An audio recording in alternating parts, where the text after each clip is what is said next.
And I want to talk about money now, or general interest in a startup.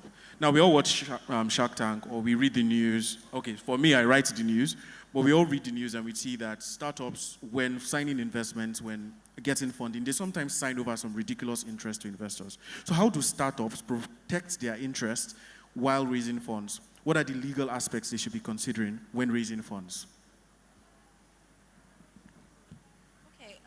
Legal aspects, I guess, is your documentation, right? I've had situations where, a startup is like, hey, the reason why I signed this deal, I'm just going to just throw out numbers, right? So there's an investment deal of, I don't know, $30,000, right? I signed it and then it had draconian terms, but at the time I signed it, I didn't have money to pay a lawyer. In fact, there was one lawyer I reached out to, and then they charged me 500,000 naira, but I couldn't pay them, so I just signed it. And then I'm like, because you just had this influx of capital, and then you're saying that you couldn't afford, and you ask them, they'll be like, oh, I had to pay my developers, I had to do this, I had to do that. But then we're now like 2 years in, and you're now sitting down with a problem that 500,000 naira would have solved for you 2 years ago, because somebody would have looked at it and then be like, oh, this is not right. Another thing also in terms of like draconian terms is that a lot of these investors, to be honest, they just push it to you. They expect a pushback, and if you don't, they're like, oh, all well and good, and everybody signs it.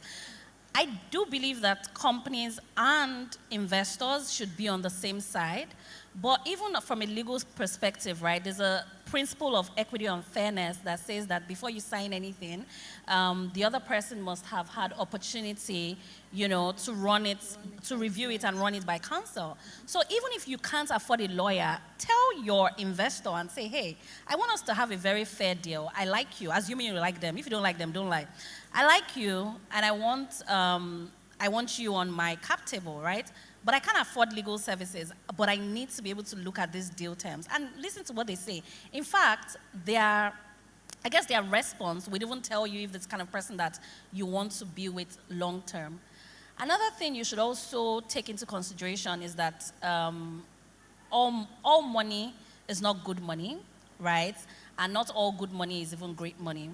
So you need to also ensure that, and this is not exactly like legal, but I think it's something that comes up later.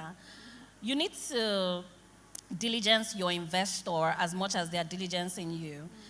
They're not investing in you because they think that, they're just doing giveaway. That's not what it is. Because if they didn't think that there was an opportunity there, they won't, no matter how little that belief is, right? No matter how, how strong or not that conviction is. The reason why they are writing you a check, because they are business people at the end of the day.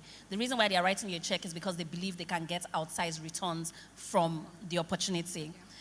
So you need to diligence them as well. And some of that information is very, very accessible. Ask them, what are the other companies that you have invested in? Because it also tells you the kind of loopholes that you'll be looking out for, because you ask for onerous terms. Sometimes those things are even hidden in the agreement. You don't see it. But it comes out when you're talking to other people, right? Hey, I heard this, I heard that, I heard this. Then now your eyes are sharper, and then you're like, okay, let me just watch out for this to make sure it doesn't happen. So that's what I would say. Don't skim on legal. Like, if you think it's expensive now, it's going to be much more expensive in the future.